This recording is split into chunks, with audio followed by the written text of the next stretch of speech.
like you're saying, Danae Ringelmann. She's the founder and chief customer officer of Indiegogo. And you guys, I'm sure you have all heard of Indiegogo, but launched in 2008, and they have 150,000 campaigns so far and distributing millions of dollars per week through crowdfunding.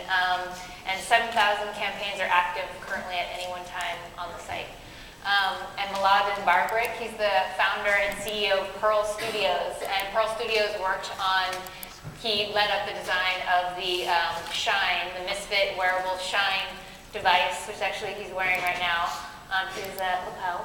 And it's one of the most successful campaigns on Indiegogo to date. Misfit raised $845,000. Yeah. So I thought it'd be really interesting to kind of pick their brains about how the crowdfunding process is changing design. So, like, what do you think that kind of Indiegogo and crowdfunding in general has opened up for the design community? Like, what are you guys offering to designers that wasn't available before, and also from a designer perspective? You know, what is new about crowdfunding that kind of was never offered to you guys before? Whatever. So, in creating Shine, we were doing something quite different. We were taking a bold step in design. We were trying to do something elegant and different, and it was really hard to know how people were going to react to that. And Indiegogo was a great place to vet that, to validate the concept, the design, the features, or lack thereof, which accessories we should make, which accessories we definitely shouldn't make, and then price elasticity. So it really helped educate us faster in the process so that we could iterate faster, refine faster, and get to a successful product faster. Okay, so kind of the validation process. I mean, you're telling me backstage where there's 1,000 iterations of the Shine Yes. that you guys went through. Like, tell us about that. Sure. So Shine looks very simple. It is this little disc, and it's just a piece of metal. And when you tap it, it lights up, and there are 12 lights that go around. And when you set your goal on your iPhone, Shine tells you how you did compared to that goal based on the number of lights that light up. Once it's complete, you've completed your goal for the day. So it's a really simple way of communicating the goals. It also looks extremely simple. It just looks like a little disc, right? However, to make this is extremely difficult. So we did a lot of iterations. There's literally a box of 2,000 iterations of Shine at our office because the execution was so difficult. And to invest that time and that effort, we really needed to know ahead of time, is this worth it? You know, are people going to respond well to this? And what we learned was, absolutely, people loved the effort. People loved the interaction with it, the fact that you can wear it anywhere, and the fact that you can, that it's waterproof. That's another thing that we validated. We didn't know if that was important or not to people. We didn't know if they were going to swim with it or not swim with it. And so by answering, yes, it's important, it gave us a lot of work. So we've gone through a lot of testing. We've pressure tested it to 50 meters underwater. And for that, in development, that takes a lot. Danae, is that a common story? I mean, are designers kind of going on with, you know, an idea and a prototype and then fully fleshing it out through the crowdfunding process? Yeah, we're seeing a lot of, especially designers and product designers, use Indiegogo as a market testing and market validation platform. A couple things that are unique about Indiegogo is that we're completely open. So we don't have an application or curation process up front. We empower anybody to start a campaign, which really gives everyone an equal opportunity to get their idea off the ground, and then validate it through true numbers, through people voting with their dollar. And then the second thing we offer is a ton of flexibility. And so both in how you raise money, whether it's fixed funding or flexible funding, as well as flexibility in the campaign itself. So the way that Mladen and Sunny and his team were able to learn the pricing, learn the features, learn the extra accessories was through the perk system. And on Indiegogo, we allow perk swapping, bundling, things like that, so you're actually able to test things real time. I think there's a story where you guys turned to your funders and asked what other accessories would you like, and they all said, oh, we want bracelets and necklaces. And we're like, well, let's put it to the test. So mid-campaign, you threw up a new perk for necklaces, and it got claimed overnight, and it happened so quickly that you discovered a whole new revenue stream that you never knew existed, which you wouldn't have been able to do if you had to have launched your campaign in a fixed way with fixed perks that you couldn't change. So it's a nuance, but we've built the platform so that people can swap perks and offer the same product, for example, at a certain price point. Once they sell out a limited number, you can offer the exact same product at a higher price point and really start to test the pricing and willingness to pay. And what we've learned through Misfit Shine and I was just in Australia this morning actually, and I met a campaign owner there, and he used, for his LED light cube, he used the platform to really understand the features. He had a trade-off between greater battery life and more power, and he went to his funders, the early funders who really were behind him, and they voted with their dollar and told him what features they wanted. And so essentially what I like to tell people is exactly that. This is directly a quote from Sunny Vu, which is your partner, who's amazing. Indiegogo made you guys smarter faster. And so by the time you launched, you had all the data to validate, what kind of conversion numbers were there. We provide a lot of data on our dashboard to allow you to see how many views convert to funders, where those, where's the funding coming from, what countries, who are your social amplifiers, meaning people who are driving refers to the platform, driving contributions. We actually had another campaign I just met last week where it was called Conscious Steps. It's basically using socks to raise awareness about a couple nonprofits. And they learned through their data that same number of people in the United States were viewing their campaign as in Australia, but the conversion in Australia was 50% more than the US. And so they actually learned that Americans are cheap. We don't like to pay very much for socks, or at least a lot less than Australians. And so that data they took then to distributors to show what kind of effort they'd have to do in marketing to actually convert into sales. And so that's all data you can take and then take to attract traditional investment, to attract distributors, all that kind of stuff. And the beauty of it is when you're an open platform like Indiegogo, you don't have to ask permission from anybody. You can just get going and prove it and basically carve your own path, which is really empowering and really awesome. And Indiegogo is kind of markedly different from Kickstarter in that I know you kind of have these philosophies early on about particularly the flex funding, so you can keep the funding even if you don't reach the target campaign, and there's less restrictions on it.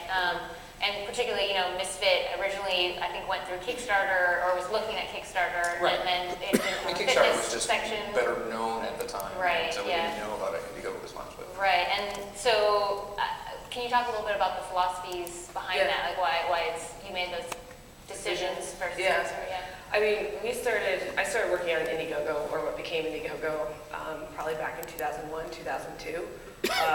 I was the daughter of two small business owners here in San Francisco, actually, and I watched them struggle for 30 years because they could never get their business really growing because they could never access a traditional loan.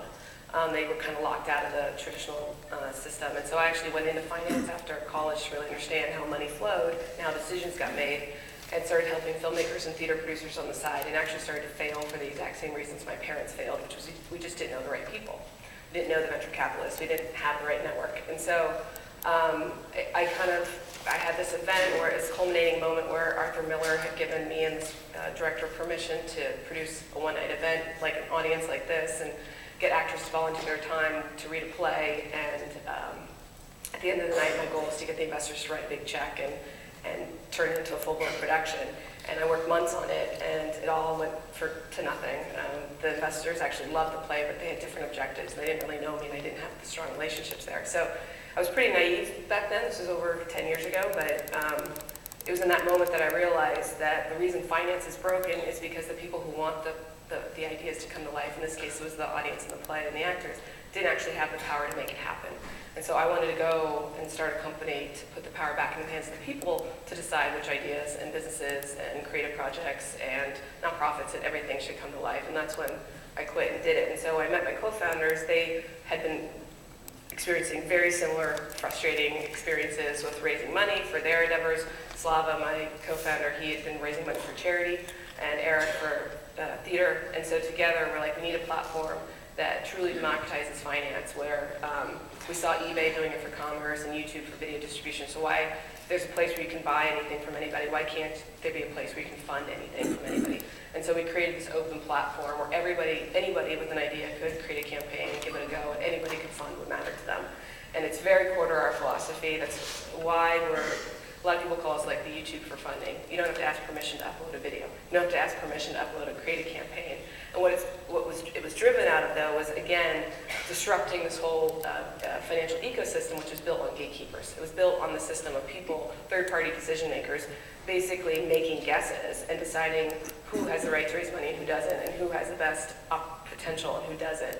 And finance essentially has been a system where, ideas that are funded are the ones that these individual third-party gatekeepers think are the ideas the world wants. And we wanted to create a system where finance, it brings ideas to life that the world actually wants. And let's put the power back in the hands of the people to decide. So what's cool about it is that on Indiegogo, you can create a campaign overnight and get it going, and you will thrive fully based on your own effort and merit and what the crowd is saying. And we actually have people who don't raise much money on Indiegogo, and they come back with like a huge amount of thanks, because what they've learned is that they had a product that nobody wanted, or their messaging wasn't working, and they actually saved themselves 2 years of their life and all their life savings wasting on an idea that's never going to see the light of day. And so a lot of people have actually I've started to refer to Indiegogo as like, we all know lean startup methodology. This is like lean funding. If you can't get money together, if you can't validate your idea through people voting with their dollar pretty quickly, then maybe you're not onto something the world wants yet, and you have a little more work to do. And so that's why it's a really powerful platform. And design and technology, or product development, Yeah. I think it's in the technology section. It's one of the fastest growing areas for you guys. I mean, what do you think that's happening? Yeah, just in the last year, the dollars raised for design and technology has grown 1,000%. And so it's what I think is we're seeing people like the Misfit Shines leading the way and really embracing it as a market testing, market validation platform, putting their ideas to the test, really gathering the feedback from funders and incorporating that into the design, and then launching with a fully robust product that they know the world actually wants. One thing I know there's been a little bit of pushback, particularly like the products, the gadgets created on Kickstarter. Sometimes there's been some campaigns where like it ended up that the product developer couldn't actually make it in that certain way or deliver it on time. What are the measures or strategies to kind of work with those types of issues? Like, how do you react to those? So then I'm going to ask you about that in a second. Yeah. Well, we've seen a lot of success. So we just focus on extracting best practices, and we've done a lot of blogs. We've put out a lot of education around all the intricacies of what to do before and after a crowdfunding campaign, so fulfillment to like market testing and all this kind of stuff. We have a whole team dedicated to helping hardware designers. We've brought in a mentoring resident, which is an industry expert that anybody in the world can sign up for office hours with to help with the questions like, how do I price my perks, to how do I plan for fulfillment, to how do I message. I think the beauty, we go back to it, being an open platform, is that in being open, it's very transparent.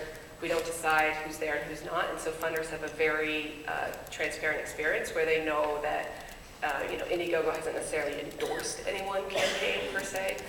They know that it's an experience, it's an opportunity for them to actually check out what is happening, but we have an open communication platform where we encourage funders to ask all their questions up front, knowing full well that you're funding something, you're not buying something, you're funding it. And so if you have any reservations whatsoever, ask those questions up front. So you just kind of basically, you help the product team, but also if they don't meet the goal or they don't do it on time, it's kind of the risk is on the funder, right? And the risk is on the funder, but we do a lot of education to the campaign owner to help think through, what's the right deadline, what's the right shipping schedule. We also encourage people to update their funders, and we've had campaigns that, a great example is we've got hundreds of, you guys know Burning Man, right? Probably a lot of people here go to Burning Man. So we've had hundreds of campaigns of Burning Man, and we had this one campaign that was to raise money for a flying disco ball. Burners know that that's totally normal. They had raised all their money and went to Burning Man, and the winds were such that they couldn't actually fly it, so it technically failed. And so because the campaign owner had been updating the funders throughout the whole process, and they explained what happened, there wasn't any problems. And so I think it goes back to, our research shows that people fund for 4 reasons. We call them the 4 Ps, which is passion, people, participation, and the perk. And so passion is, they just love the idea. People is they love the people behind the idea. Participation is this idea of being part of something. Early adopters love to fund for this reason because they want to be on the cutting edge of the latest and greatest technology. And then the perk is they actually want the thing. But we see there's, when funders fund, they fund for multiple of those reasons altogether. There's typically a dynamic mix. So if you keep your campaign owners updated, you raise more money. I know campaigns that I think every 3 to 5 updates throughout their campaign raise on average 250% more than campaigns that don't do as many updates. And so we train people through data and through education what the best practices are, but do leave it open to being an open platform. And I think the more, as we grow as an industry, and the more best practices will evolve, and we share all that so that people can really hone in on doing a really good campaign. Mladen, what do you think about that from a designer perspective? I know you were a little bit worried about the kind of crowdfunding. If it becomes such that people don't believe in the crowdfunding process will create the design. I mean, you work on a lot of campaigns for your studio. So this is a real issue that we do have to solve. I mean, between the platforms and the developers, we need to address how to differentiate to consumers what is real and what is not real. And I think for anybody that has done hardware products, they know it's not a joke. It requires scars and requires a lot of work and a lot of experience. And simply things that some young developers that haven't been exposed to the entire process simply can't deliver on. It's impossible for them. And so I recently saw one project where it was pretty much what we typically see as the iPhone render or iWatch rendering online. That was, I believe, on Kickstarter. And to the developer community, we know they can't make that because we know exactly what it would take to make that, but the consumers don't. Consumers look at the cool watch and they see something cool they want to support. And so what that does is lowers the credibility of both the experienced developers and the platforms. So I think that's something that we have to work on together to understand and to improve so that forward going we can kind of sift out projects that are clearly not possible. Yeah, what's interesting is we totally believe in open communications. Right. So that if you say, hey, how is that possible? Ask the question and it's public and the designers can answer it. A really interesting thing happened with, some of you might know that the Jobs Act got passed a year ago and now the regulations are getting finalized and the SEC is moving forward with it. Well, one of the stipulations they put in there for equity crowdfunding for platforms that want to offer equity crowdfunding, which is not just funding for perks, but actually for investment in addition to perks, is you have to have an open communication channel there, which I think was a great learning that they took and extracted from the perks systems that have evolved and are applying to equity. Because I think we're going to revolutionize funding by increasing the amount of transparency in the process. It will empower funders and it will empower campaign owners to be really honest with themselves about what's needed, how am I actually going to execute, which will then make everybody better. Right. There's definitely a solution for this, and we're in early stages, and crowdfunding has to evolve. I mean, we're it's exciting right now. It's exciting. We've established that it can fund small projects, and we've established that it can validate bigger projects. I mean, obviously, you need some more funding to be able to execute all of these, but it's giving a tool set to creators that is quite powerful. And so as we continue to evolve it, it should address that issue and maybe even open it to a larger audience. Yeah, the other area that I think will continue to evolve too is this. So in crowdfunding in general, rarely, absolutely very rarely do you ever see a campaign that raises 100% of the funds it needs totally, like in totality. Like that just doesn't happen, nor do we believe it should happen. Right.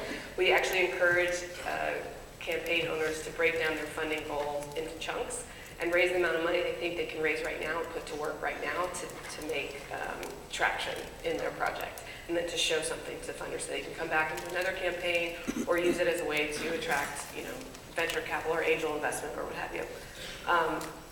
What we'll see and what we're starting to see and what we're encouraging more of is both for campaign owners that pick flex funding, which is the model where you get your money whether or not you reach your goal, or you pick fixed funding, which is the model where you only get your money if you reach your goal, which on our Indiegogo, flexible is by far the more popular option because fixed is only really right for people who know they cannot move forward on a project unless they get a minimum amount. But still, that's rarely the whole amount for the whole project. But what we're seeing is we're seeing campaign owners that set their goals and set them at a minimum amount to move forward, and then they also set stretch goals. And they are very transparent. If we hit X, we'll get this minimum amount done, but if we hit Y, we'll get this much more done. And so again, it's putting power back in the hands of the funders and people to decide how successful and how much traction this project will be able to make. A good example of this is, it's not a product one, but it's another campaign owner I met last week. He launched a campaign in a tiny town in Tacoma, Australia, because McDonald's wanted to build McDonald's across the street from their local preschool, and the community didn't want it. And so they raised $2,000 they did a petition, and they were going to raise $2,000 to send a team to Chicago, which is where McDonald's headquarters are, to basically protest and deliver the petition saying, don't build. But the community got so into it that they blew past their $2,000 goal in like 30 minutes and proceeded to raise like $40,000. But the reason they were able to go that far, which they were going for 2, which is like tiny, was because they broke down all the milestones. So like if we got 5,000, we'll do this extra. If we get 10,000, we'll bring our film camera with us to Chicago. If we get 20,000, we'll do all this stuff. And so they actually were able to make a documentary out of the whole thing. And it blew up in the press across Australia. Like every person I met in Australia this week knew about it. And it really empowered this community to take the power back and decide what reality they want. In this case, they did not want McDonald's. There's nothing against McDonald's, just this community didn't want it. And so it just showed that when you have a platform that can bring people together who are passionate about the same thing, whether it's the Misfit Shine or not building a McDonald's, anything can happen. It's pretty cool. We just have a minute or two left. Final question. What advice would you give to designers, product developers in the audience who want to use crowdfunding as a way to validate and launch products? Well, in my opinion, just about every startup that's doing either software or hardware development should incorporate it into their design process. And using the validation and people voting with their wallets is now just such a great tool that if you don't use it, you're at a disadvantage. The only reason that you would possibly not use it is to hide the project. And so there are only very few cases where that's really advantageous to you, because by the time you have shown what you're doing, you really should be far enough along that you have a shorter stretch to finish. So that needs to be part of most startups' design processes. Yeah. I would say, what we're learning is that Indiegogo is becoming a place for people where traditional finance is not right for them. It's a place for people with ideas where traditional finance, they're not ready for it. And now it's becoming a place for people who maybe don't want traditional finance or don't want venture capital. As we saw, with the Ubuntu campaign, which raised $12.8 million recently, I think, which is the largest in history so far. But what's happening is what I would encourage everybody to do is approach this as a learning opportunity and as a market testing opportunity, and really as a way to apply lean startup methodology in the funding context, so that you're going to get very clear data from whether people fund or not, as well as data around pricing, as well as data around features, as well as data around qualitative commentary and feedback, which will just inform your whole marketing launch when you do go big, or it will form your whole venture capital pitch deck, if that's your path, if you want to go that way eventually as well. But again, it just empowers you with education and insight about your own product and design that you couldn't buy. I mean, and traditional finance can't give it to you. Venture capitalists can only, give you a vote of confidence. They can't tell you who your market is. They can't tell you what people will pay for it. They can't tell you the reason people will pay for it. So that's what you can get through crowdfunding. And then in combination with venture, it becomes really sweet in that there is value to the traditional financiers and their relationships and their expertise and stuff like that. So I do see a world where the approach to finance, people are going to be taking a hybrid approach, both using crowdfunding and traditional finance together. And what I see happening is another benefit of being an open platform is that Indiegogo is now becoming this incubation platform for traditional finance, and ideas are bubbling to the top. Making it easier for traditional financiers to discover the projects and ideas and businesses they want to get behind. But the beauty of it is that they're bubbling to the top in a very merit-based way. So on Indiegogo, what we have is a whole system where just as we don't pick and choose projects on our site, we also don't pick and choose the projects we promote. All the campaigns that get promoted are campaigns that earn their way there.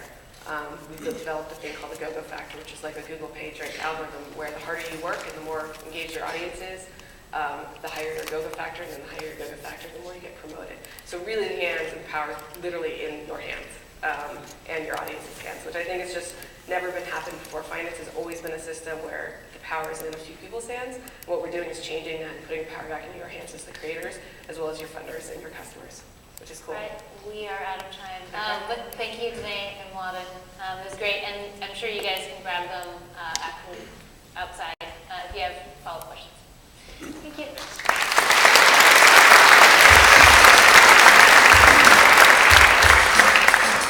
Every time.